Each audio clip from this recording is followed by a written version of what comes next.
Halo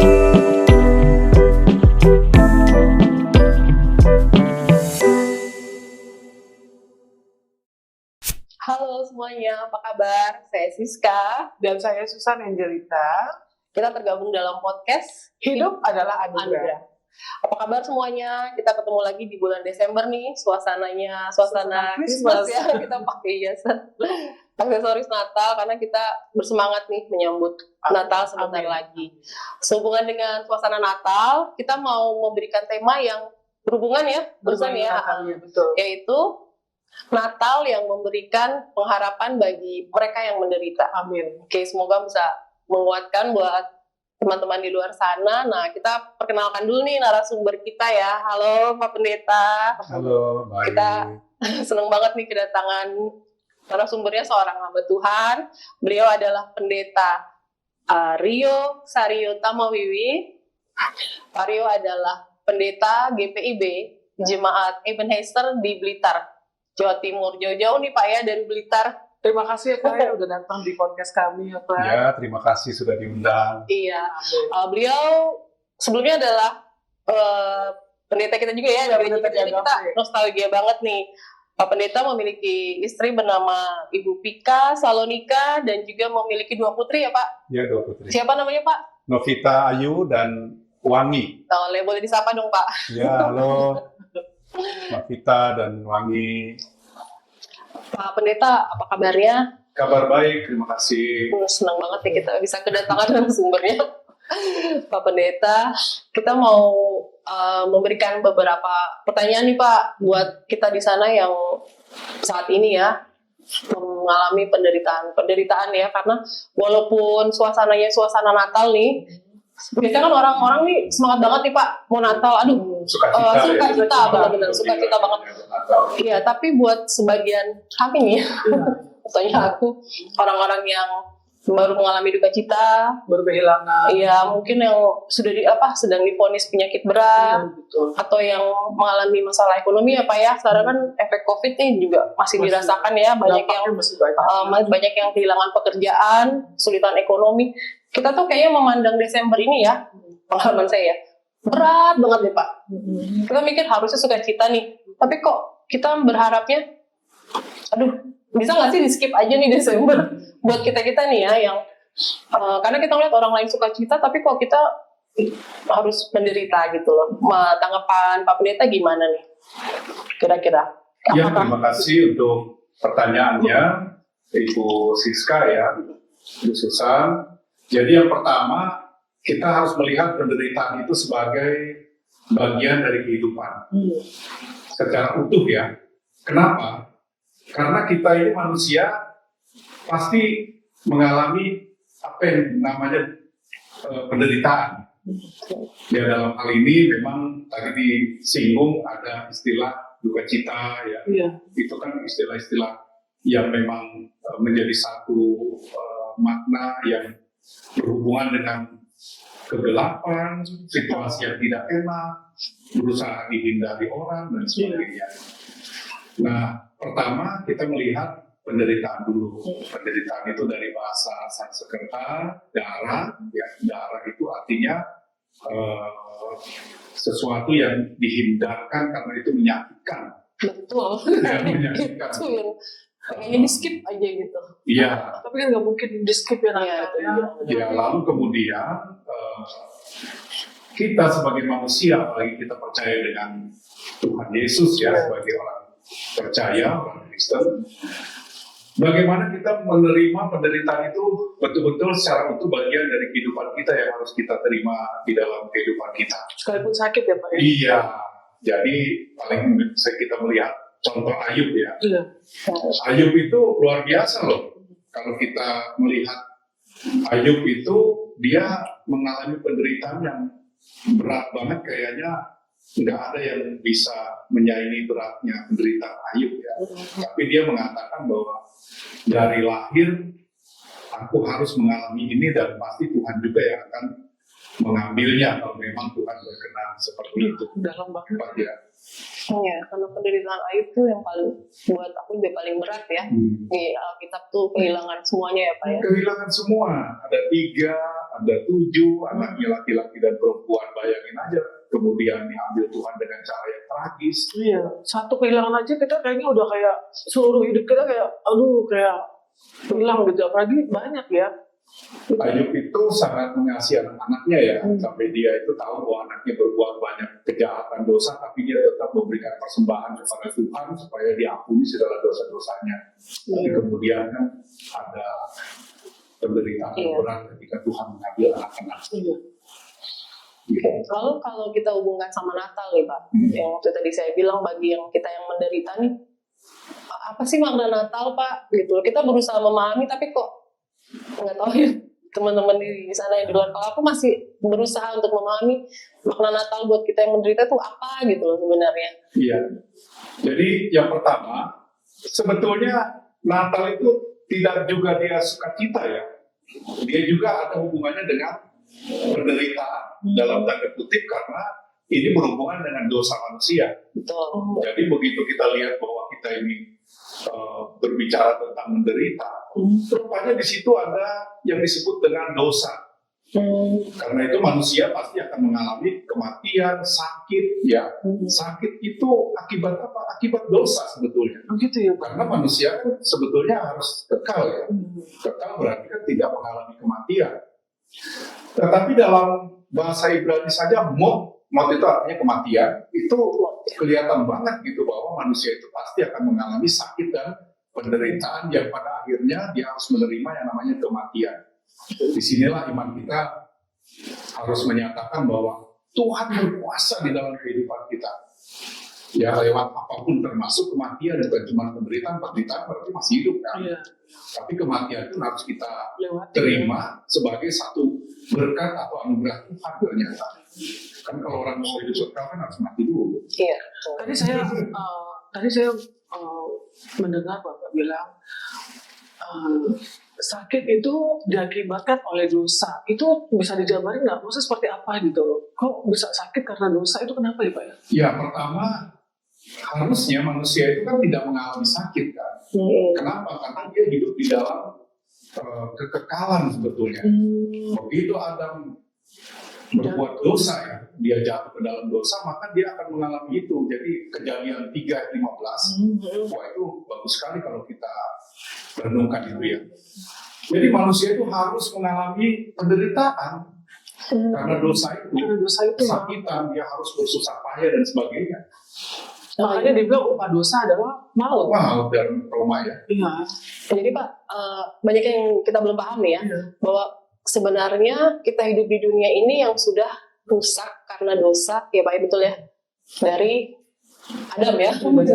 Adam dan Hawa ya. Iya betul. Jadi kalau kita udah paham konsep itu, mungkin kita pelan-pelan bisa memahami, menerima ya konsep penderitaan itu ya Pak, betul ya. Jadi bahwa kehidupan ini tuh kita sudah penuh dengan dosa gitu. Betul gitu ya Pak ya. Iya, jadi awalnya Tuhan kan menempatkan manusia yang namanya Taman Eden atau Firdaus yang menyenangkan karena semua disediakan kan. Tapi manusia itu kok mudah sekali Jatuh dalam dosa ya dengan rayuan iblis yang dilihatnya itu semua serba. Pasti Hawa disalahin deh. Tapi Adam juga salah. Hawa nafsu ya, ada nafsu ya, hawa nafsu itu karena ada istilah itu ya usia. Nah jadi manusia akhirnya kan terusir. Iya betul. Tuhan memakai malaikat ya untuk menjaga supaya manusia tidak masuk lagi ke taman itu. Lalu kemudian keluar dari taman itu masuklah ke dalam dunia yang disebut fana. Dunia yang tidak sudah penuh dosa ya isinya. Iya, disitulah mulai ada penderitaan. Laki-laki harus bersusah payah, dia mencari sendiri makanannya. Di samping itu sakit, tadi itu ya penderitaan apapun bentuknya dan sampai pada kematian. Sementara yang perempuan kan kita tahu bahwa dia akan melahirkan karena keturunan ini penting ya bagi Tuhan yang mau merencanakan manusia itu beranak cuculah, tapi dengan cara yang sakit gitu melahirkan itu kan bagian dari yang harus dilewati oleh perempuan. Iya, dua-duanya laki-laki dan perempuan, maka dia disebut manusia. Iya. Jadi tadi kejadian 315 tuh apa? Iya. Konsepnya tuh bagus banget ya, menarik ya. Kita kan kadang-kadang cuma lihat penderitaan, kita nggak mau menelaah lagi bahwa asal mula penderitaan itu seperti apa gitu ya Pak ya. Nah tadi kan disebutkan bahwa manusia itu terlibat dosa ya, dengan karena dosa Dan itu. harus bersusah payah. Nah ini menarik loh, dari sini perjalanannya kebuka nih. Setelah manusia jatuh dalam dosa nih, Allah itu memberikan janji ya Pak ya, betul ya, bahwa lewat keturunan Hawa ya Pak ya, ada di Kejadian tuh Pak ya, bahwa lewat keturunan Hawa akan datang penyelamat ya Pak ya. Nah bisa di-sharing lagi Pak pencerahan buat kita nih. Terima kasih. Jadi yang pertama bahwa Allah itu pasti merencanakan yang baik. Makanya ketika dia menciptakan langit bumi segala isinya, bahkan manusia itu khusus pada hari Jumat, bayangin aja hari Terakhir Jumat ya, itu Pak, ya? hari ke-6. Hari 6 ya. Jumat ya, kalau Sabat itu kan Sabtu ya. Sabtu. Luar biasa bahwa Allah ini menyediakan berarti kan semua kan. Jadi manusia sengaja diciptakan tuh terakhir setelah Hari ke-6, semua karena sorry. sudah disiapkan Allah untuk semuanya. apa yang baik itu. Tapi ketika jatuh ke dalam dosa, itu pun Allah luar biasa, dia punya solusi. Iya. Makanya kalau bicara soal penderitaan, Allah itu punya solusi. Cuma manusia ini kira-kira menerima enggak? Kita fokusnya di sakitnya aja. Iya. Ketika kita fokus di penderitaan dan sakit yang membuat kita seperti goyang, seperti menyangkal Allah, bahkan banyak orang Kristen yang bilang, kenapa ini terjadi? Saya orang beriman loh. Nah, Iya, itu pertanyaan itu sering terjadi sama terjadi. saya. Pasti itu. Ya pasti pertanyaan-pertanyaan itu kita sering dengar ya, kenapa saya tuh udah ngajar sekolah minggu, Ya, udah saya melayani tuh Tuhan. anaknya pendeta misalnya, udah melayani Tuhan, tapi kenapa harus melewati masa-masa penderitaan ini gitu loh. Kayaknya sepertinya gini, kok Tuhan kok kayaknya nggak adil sih gitu. Iya. Pernah kan ngomong gitu ya, kok Tuhan Bukan pernah lagi udah pernah protes. protes sama Tuhan itu pasti ya Pak ya, kok Tuhan kok nggak adil, saya udah begini, semua yang Tuhan mau saya ikutin, tapi kenapa harus melewati penderitaan ini? Kok seakan-akan Tuhan itu tidak adil, itu gimana Pak penjelasannya Pak? Ternyata udah ada ini ya Pak ya. Allah tuh udah menyiapkan, cuma kitanya aja tadi yang nggak mau fokus ya. Betul. Ya, kita diajarkan lewat Alkitab, makanya harus membaca Alkitab dengan baik supaya memahami makna kehidupan kita di dalam dunia ini. Iya, betul. Tujuannya apa sih kita hidup di dunia ini? Kalau kita bicara dunia ini kan satu tempat yang tadi yang disebut banyak penderitaan. Iya betul. Itu pun Tuhan memberikan yang terbaik, ya Dia melindungi kan bangsa kita, Dia menjaga kita, Dia membimbing kita, Dia menuntun kita. Ya orang-orang Israel dulu kan lewat di padang gurun kan, Iya benar. 40 tahun. sehingga mereka harus bercerita bahwa Tuhan itu ternyata ada, kan tidak kelihatan. Tapi kan kita lupa bahwa Musa itu bercakap-cakap loh dengan Iya betul. Allah langsung. Iya. Berarti Musa ini kudus, itu Iya, satu tanda bahwa kalau orang itu manusia itu kudus, dia bisa bercakap-cakap dengan Tuhan. Itu pun Musa ketika dia turun dari Gunung Sinai, orang kaget lihat wajahnya Musa ini kayak bersinar. Mirip dengan kisah Tuhan Yesus yang naik ke satu bukit, kemudian dia berjumpa dengan Elia, ya kan? Dia berjumpa dengan Musa, lalu murid-muridnya dia melihat, oh ini kok bercahaya. Nah itu kan sama ya, hebat kan? Bahwa itu merupakan simbol dulu di perjanjian lama terjadi seperti itu, kalau lihat Alkitab, lalu perjanjian baru pun Tuhan memberikan cahaya itu, gitu, supaya manusia itu percaya. Ya kalau Tuhan kan maha kuasa dan kudus ya. Nah kita manusia gitu nggak bisa, nggak sanggup gitu menatap kemuliaan Allah yang luar biasa itu. Image itu gambar. Itulah hebatnya manusia yang diciptakan Allah ya. Makanya gambaran Allah kan sosoknya seperti manusia kan, dia digambarkan personifikasinya seperti punya tangan, kaki, mata, telinga, hati. Nah itulah sebenarnya sifat-sifat yang terbaik yang menggambarkan tentang Allah kalau manusia itu memahami bahwa dia itu sebenarnya ciptaan Allah yang utuh. Iya. Udah nangkep ya di sini. Udah mulai kebuka nih. Bukan dong, ternyata seperti ini ya. Jadinya kita percaya Pak ya, apapun penderitaan yang kita lewatin, kan Tuhan selalu bilangnya dia pasti bersama-sama dengan kita kok. Iya. Sekalipun kayaknya Tuhan bener sih, Tuhan bersama-sama dengan kami pada saat kami harus melewati penderitaan ini ya. Karena kan Tuhan tidak terlihat ya, tapi kan kita selalu punya iman ya Pak ya, bahwa iya benar ada Tuhan. Ya sih sekali ya. Betul. Terus Pak, kita mau hubungin ke Natal nih Pak ya. Bagaimana Natal ini dapat menjadi sumber harapan bagi orang-orang yang dalam penderitaan? Iya, jadi di dalam Alkitab, kitab Lukas ya, Lukas 2 ayat Oke. berapa itu 18 ya, menceritakan tentang para gembala. Ya, Lukas 2 ayat 8 sampai 20. Ya, kita ngambilnya gampang banget nih, ayat 89 kan ketika malaikat menyampaikan berita kabar baik, gembala-gembala yang disebut dalam tanda kutip orang menderita sebetulnya, karena mereka tidak masuk hitungan orang lagi bersuka cita, tapi kan mereka kan adanya di padang kan. Itu gimana tuh ya? Betul juga ya, betul juga nggak pernah seumur umur nggak pernah mikir kesana. Iya, tapi itu gambaran orang menderita, karena Tuhan Yesus datang untuk orang yang menderita dan orang yang sedang mengalami keterpurukan. Jadi gembala-gembala ini kan orang yang ada hitungannya kan, makan apa adanya, semua bergantung pada Tuhan aja kayaknya begitu ya. Jadi percayakan domba tapi kan bukan punya dia. Iya benar. Ya kan? Tiba-tiba malaikat datang, dia bilang halo, shalom gitu kan, malaikat bilang shalom. Karena terangnya malaikat itu, gembala-gembala itu kan sampai ketakutan, itu ada dalam Lukas 2 ayat 8-9 gitu. Lalu kemudian bercakap-cakap, kemudian malaikat menyampaikan berita kabar baik bahwa telah lahir bagimu juru selamat.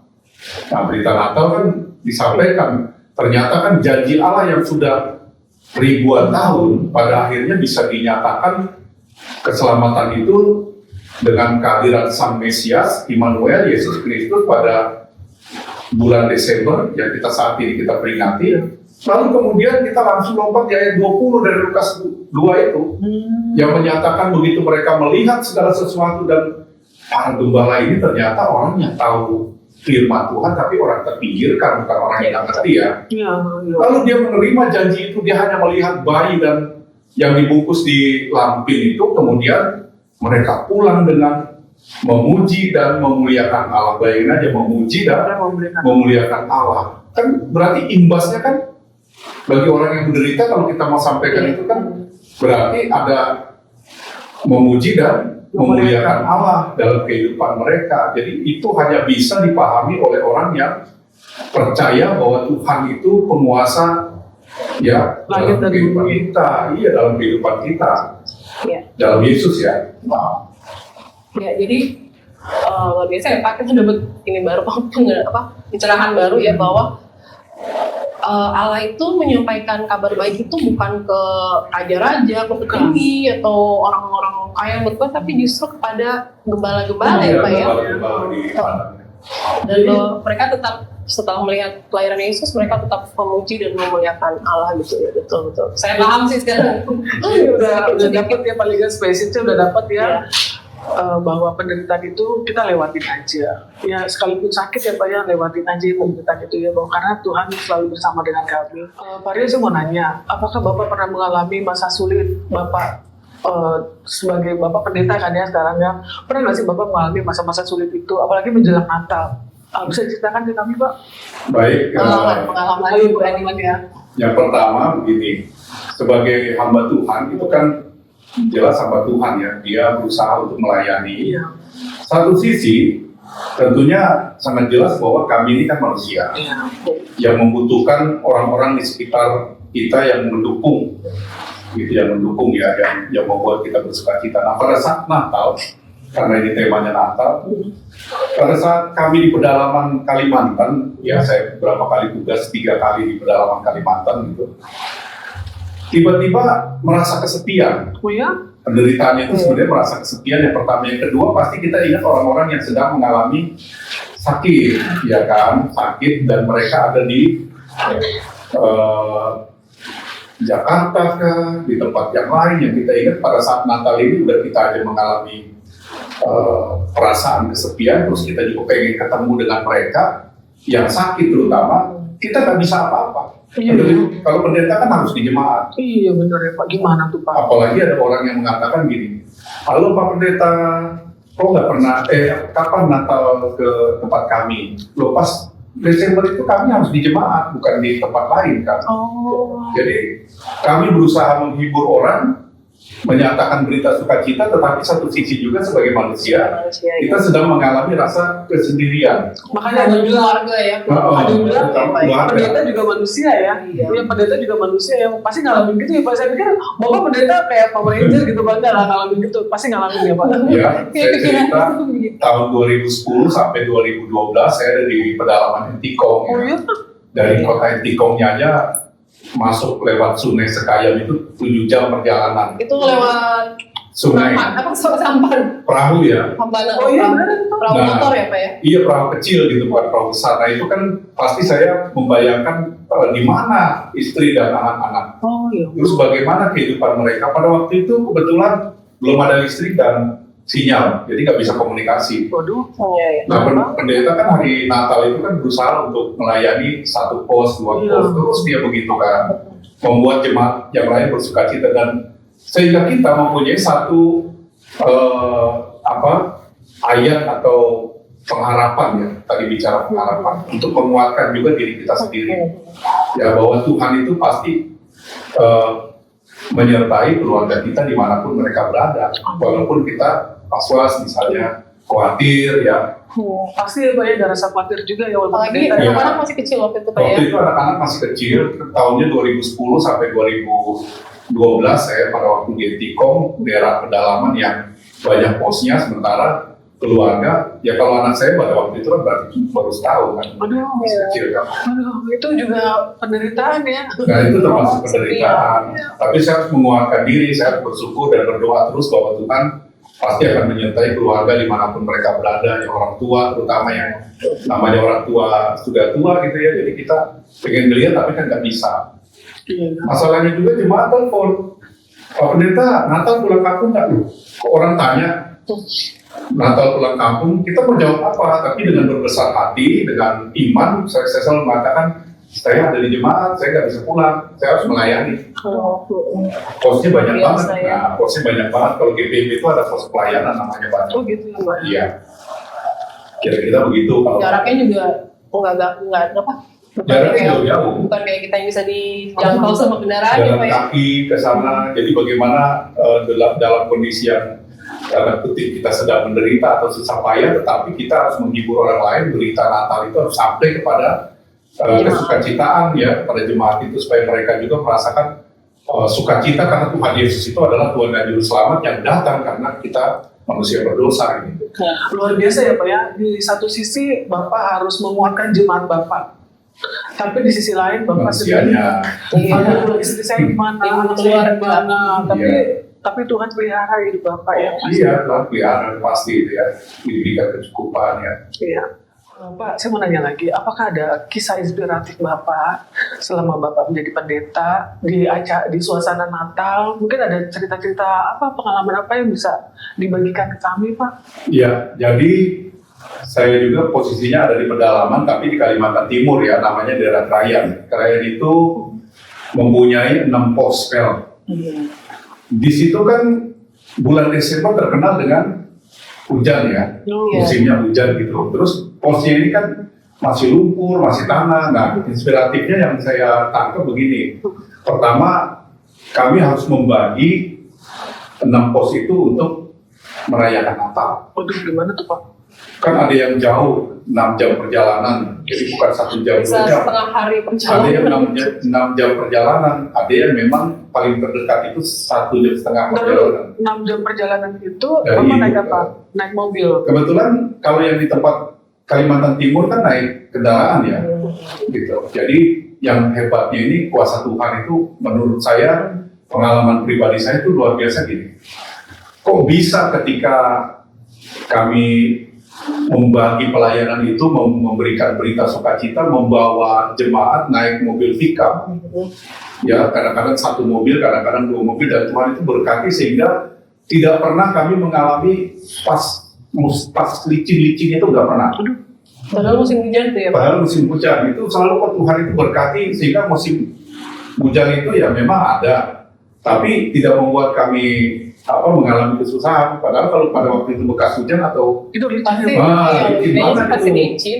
Iya, apalagi yang Medannya kan juga nggak yang rata ya Pak ya. betul, apalagi yang terjauh itu yang 6 jam tadi saya cerita itu kan, bagaimana yang membuat saya senang karena jemaat yang di bawah ini juga jemaat yang bersuka cita. Ada semangatnya Pak. Iya, dan semua orang harus memuji Tuhan dengan keberadaan itu ya. Jadi saling menguatkan pos satu dengan yang lain. Itu waktu di Krayan Kalimantan Timur ya. Kalau di Entikong ya lain lagi tadi ceritanya. Jadi masing-masing tempat itu mempunyai cerita yang berbeda-beda. Tetapi sebagai hamba Tuhan kita bersyukur Tuhan menyertai kita. Amin. Gitu. Oke Pak, saya mau kembali lagi ke membahas masalah penderitaan tadi ya Pak ya. Tadi kan udah banyak tuh dijelaskan kepada kita tentang makna penderitaan bagi orang yang menderita. Nah, saya mau ada pertanyaan yang teologis sedikit nih Pak, agak dalam dikit ya. Ini saya mewakili orang-orang yang masih berduka, juga orang-orang yang masih harus bergumul ya Pak ya dengan penderitaan. Kita kan masih berusaha bangkit nih Pak. Dan suasana Natal ini justru membuat kita tuh agak melo Pak. Buat yang kehilangan, buat yang mungkin lagi diponis sakit ya.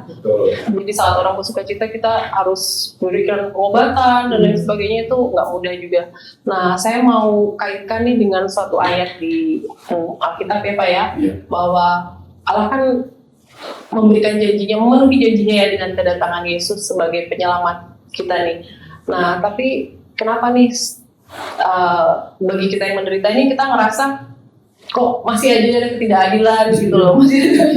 Saya mau hubungin ke Yeremia 29 ayat 11 nih Pak. Ayat yang ayat yang selalu kita pertanyaan nih bagi kita nih, bahwa di situ disebutkan bahwa rancangan Tuhan itu adalah rancangan yang mendatangkan kecelakaan. Tapi buat saya nih, curhat nih. Ya nggak apa-apa. Curhat. Baru pendeta. Iya, justru itu. Makanya pengen bertanya, justru itu. Kenapa saya bilang agak melo? Karena di satu sisi harusnya ini memberikan harapan, tapi kita ingat lagi kok Tuhan, mana nih damai sejahteranya kok belum aku rasakan justru. Kayak saya kehilangan anak tuh, waduh. Iya, mana menurut aku tuh rancangan kecelakaan lah, maksudnya belum bisa memahami banget nih ayat ini nih. Nah mungkin Pak Pendeta ngomong di sini bisa membantu kita nih memahami mana nih janji Tuhan yang akan mendatangkan damai sejahtera. Gimana? Iya, baik, terima kasih. Yang pertama, ketika kita mengalami penderitaan, kita tidak harus melihat ke atas terus, tetapi bolehlah kita melihat ke bawah. Artinya banyak orang yang mengalami lebih parah ternyata. Nggak peduli orang Kristen atau bukan ya, mengalami hal-hal yang lebih dramatis orang bilang. Bu Siska dan juga Bu Susan ya, kalau kita melihat ke bawah itu banyak sekali orang yang mengalami penderitaan yang jauh banget menderitanya ya. Sehingga di dalam kejadian, di dalam hidup jemaat, lagu-lagu yang kita biasa nyanyi itu sebenarnya lagu-lagu yang muncul akibat dari pengalaman hidup yang luar biasa ya. Kalau ada lagu It Is Well With My Soul ya, salah satu contohnya, Horatio G. Spafford, ya dia itu bisa mengalami penderitaan yang luar biasa loh. Dia kan nggak nyangka bahwa dia belakangan daripada orang-orang yang dikasihin duluan ya naik kapal, dia belakangan. Lalu tenggelam kapal itu, dia kehilangan langsung banyak. Terus kita kehilangan berapa? Ayub kehilangan 10 orang sekaligus dengan cara yang sangat tragis ya. Dan banyak orang Kristen lain yang menderita ketika zaman dulu, zaman perang ada pembantaian, terus apa segala macam yang sangat keji. Saya membayangkan begini, kalau seandainya anak kita yang masih kecil, lucu-lucunya, bukan udah besar ya, kecil ya, kita sayang banget sama dia, tiba-tiba mungkin diapain orang atau mengalami hal-hal yang tragis, saya pasti juga akan mengalami keterpurukan. Tuhan, saya melayani kau, kenapa ini bisa terjadi?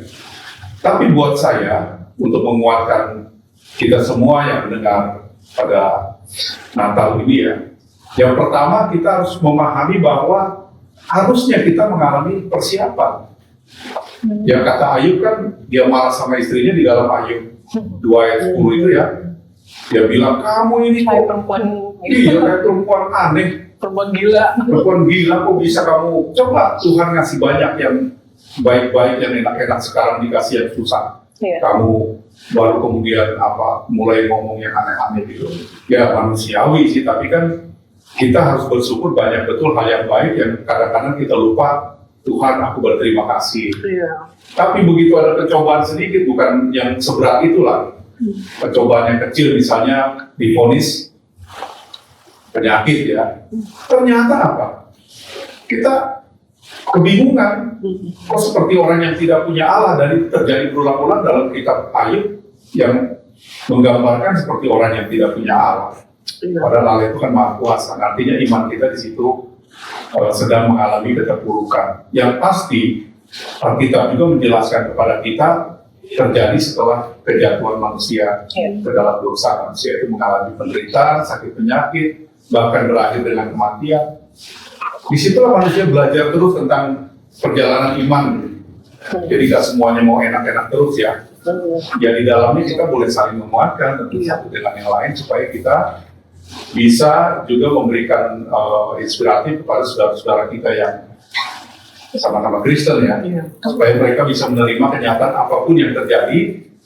Terpuruk tapi jangan sampai terlalu terpuruk, sebab di dalam kitab 1 Korintus 10 ayat 13 dikatakan sebab Allah itu setia ya, dan Ia tidak akan membiarkan kamu dicobai melebihi daripada kekuatan. Ayat ini sederhana sebetulnya, bisa aja dibilang dia nggak bisa menjalankan itu, cuma katanya, enggak juga. Tapi ayat ini harusnya kita renungkan menjadi satu perenungan pribadi kita. Mungkin bagi kita yang merasa belum pernah mengalami itu juga ya, jangan sampai kita terlena ya. Jangan sampai kita bilang, oh kita ini nggak merasakan orang yang menderita juga. Kita harus mempersiapkan diri karena dalam dunia ini apa aja bisa terjadi. Betul. Yang tiba-tiba itu ya kita nggak nyangka. Ya ada yang tiba-tiba mengasihi orang, tiba-tiba orang itu, yang orang terkasih itu tiba-tiba mengalami apa ya gitu yang membuat kita menderita ya. Ya, makanya kita harus kuat, kita percaya bahwa Tuhan kita itu adalah Tuhan yang hidup. Berulang-ulang itu terjadi dalam Alkitab. Tuhan kita adalah Tuhan yang hidup. Jadi proses ya Pak ya. Jadi maksudnya Membutuhkan Allah, ya, proses. Allah itu juga memberikan pencobaan itu buat membentuk kita juga ya Pak ya. Iya. Ya memang benar sih yang aku tangkap, kita jangan terlena gitu. Saya juga waktu itu disadarkan dengan ayat di Ayub itu Pak ya, mengapa engkau hanya menerima yang baik-baik saja, betul ya Pak ya, dan tidak mau menerima yang buruk. Nah, jadi itu udah suatu bagian dari kita sebagai seorang Kristen ya Pak ya, penderitaan itu. Ya, jadi seringkali kita melihat Alkitab itu seperti dongeng ya, seolah-olah, padahal saya sampai sekarang percaya bahwa apa yang ada dalam Alkitab itu sebenarnya pengalaman yang sangat penting untuk kesaksian hidup beriman, bagaimana sih ngikut Tuhan gitu ya, dari mulai perjanjian lama sampai perjanjian baru itu. Jadi kalau kita lihat tokoh-tokoh di Alkitab nih semuanya menderita ya Pak ya sebenarnya. Itu jujur Alkitab kita itu, dia tidak memberikan apa yang enak-enak yang baik aja. Nabi-nabi mengalami begitu begitu, dan murid-murid Tuhan Yesus loh mengalami penderitaan luar biasa di bumi. Yang jemaat mula-mula itu juga lebih tragis ya Pak sebenarnya ya. Sebenarnya kita udah di depan kita nih jawabannya, cuma kita terlalu fokus dengan penderitaan itu. Penderitaan kita itu loh Pak sebenarnya. Kita nih kadang-kadang juga alamnya jadi kecil. Dan kita berat kita sendiri, alamnya jadi kecil ya. Makanya ada lukisan kan gambar telapak kaki yang dua itu ya, apa namanya? Footprints ya. Nah itu kan sebenarnya perenungan ya. Begitu kita lihat kok kayaknya cuma sebelah ini, cuma satu ini, padahal kita berempat ya. Makin lama makin cuma tinggal satu pasang aja nih. Jejak kakinya ya. Padahal di ujungnya itu gambarnya Tuhan itu sedang menggendong kita lupa gitu bahwa kita ini sedang mengalami yang berat, tapi juga bisa melewati itu. Lalu Tuhan bilang, itu kan kaki saya, coba perhatiin baik-baik, kamu itu saya gendong. Nah itu dia. Pak, saya mau nanya dong, apa pesan Bapak untuk orang-orang yang sudah kehilangan makna Natal itu sendiri? Seperti orang-orang seperti saya.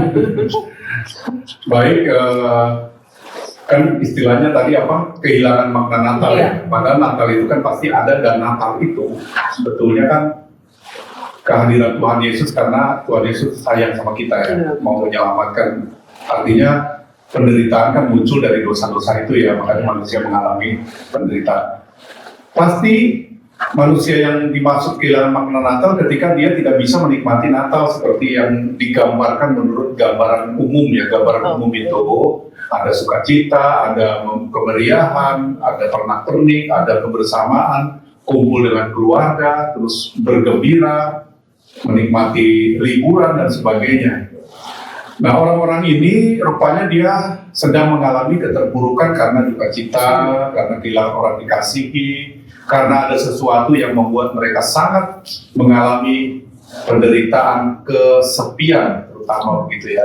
Nah, pesannya adalah bahwa harus memahami bahwa Tuhan Yesus itu kok bisa datang ke dalam dunia ini untuk membawa kita memahami kehidupan kita itu sendiri.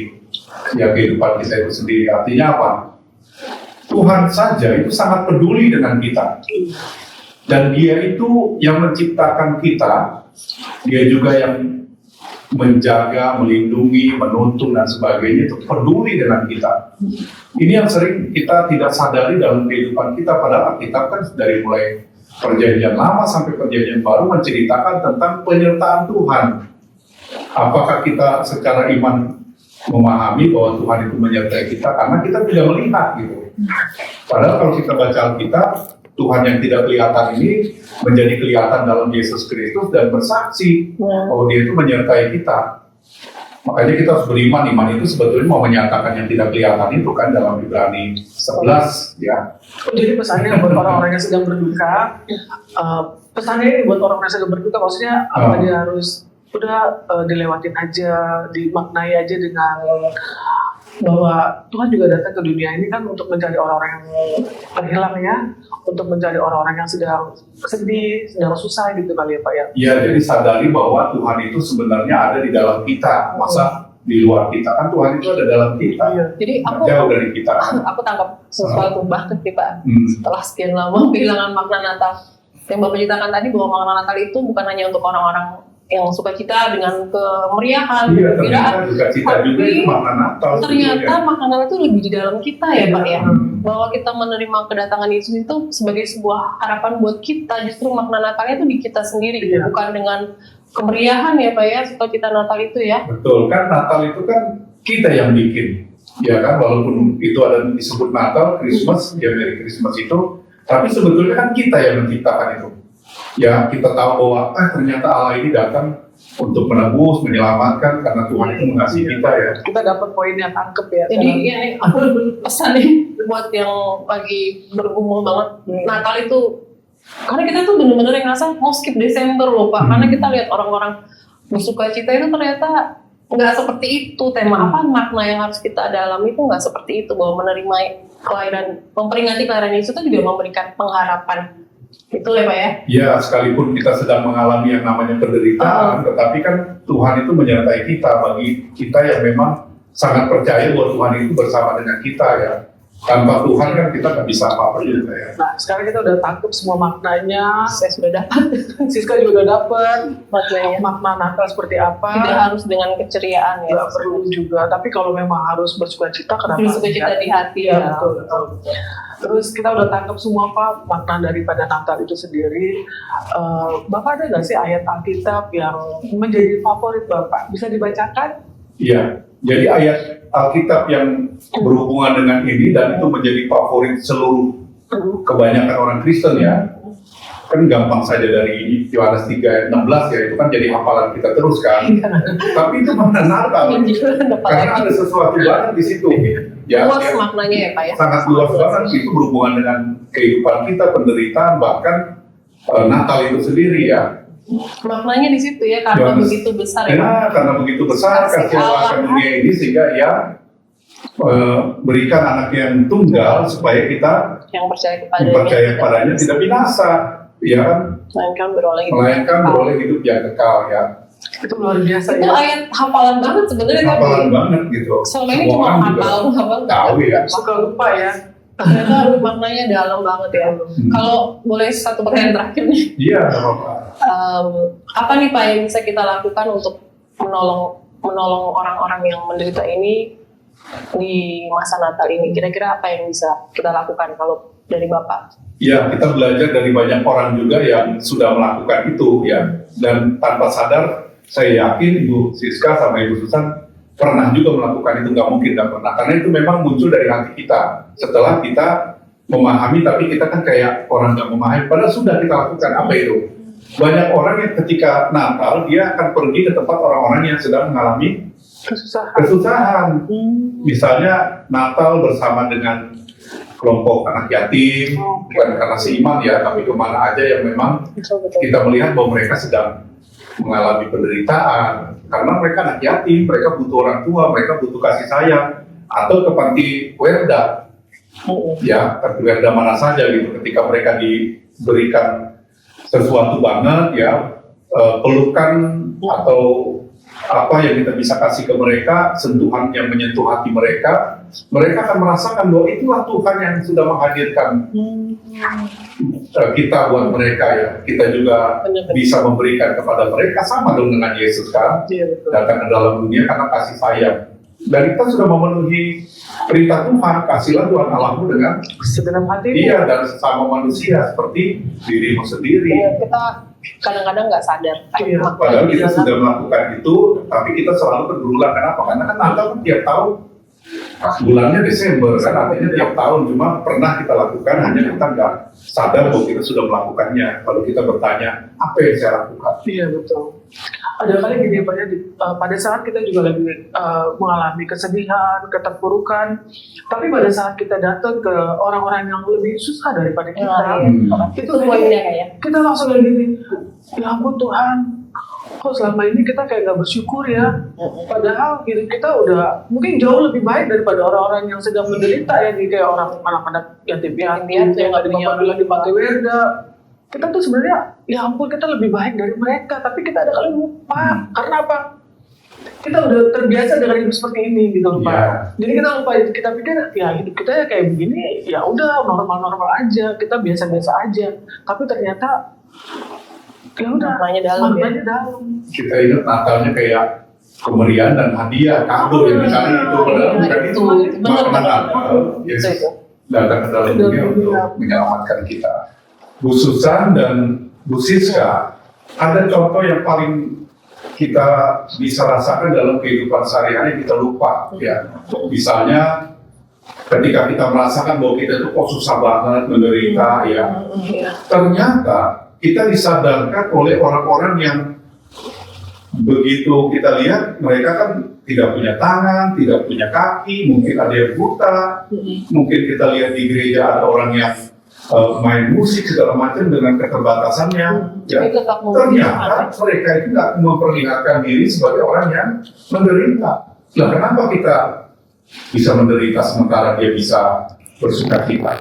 Nah, itu salah satu yang membuat kita harusnya mensyukuri segala apa yang kita terima, walaupun itu menderita ya. Gitu kira-kira. Ya mungkin ya kita suka mungkin lupa yang mengucap syukur ya. Jadi ada kali kita berkeluh kesah padahal halo, yuk mengucap syukur aja dulu. Ini sebenarnya kayak tamparan ya sebenarnya. Udahlah gitu. Menyadarkan kita juga gitu, karena selama ini kita terlena ya dalam kesedihan kita sendiri, penderitaan kita sendiri gitu. Padahal di luar sana banyak orang yang lebih menderita dan jauh menderita dari kita. Oke. Terima kasih Pak Rio untuk kedatangan Bapak di podcast Hidup Adalah Anugerah dengan tema Natal. Bahwa Natal memberikan pengharapan bagi mereka yang berduka, luar biasa sekali. Semoga teman-teman di luar sana bisa dikuatkan oleh podcast kita hari ini. Terima kasih Pak Pendeta. Terima kasih juga. Biar Luar biasa teman-teman di banget. sana bisa dikuatkan lewat podcast Hidup Adalah Anugerah ya. Tuhan memberkati kita. Amin, amin. Terima kasih ya Pak ya. Oke teman-teman, sampai jumpa lagi. Bye. Hidup adalah anugerah, mengucapkan selamat Natal. Tuhan Yesus memberkati.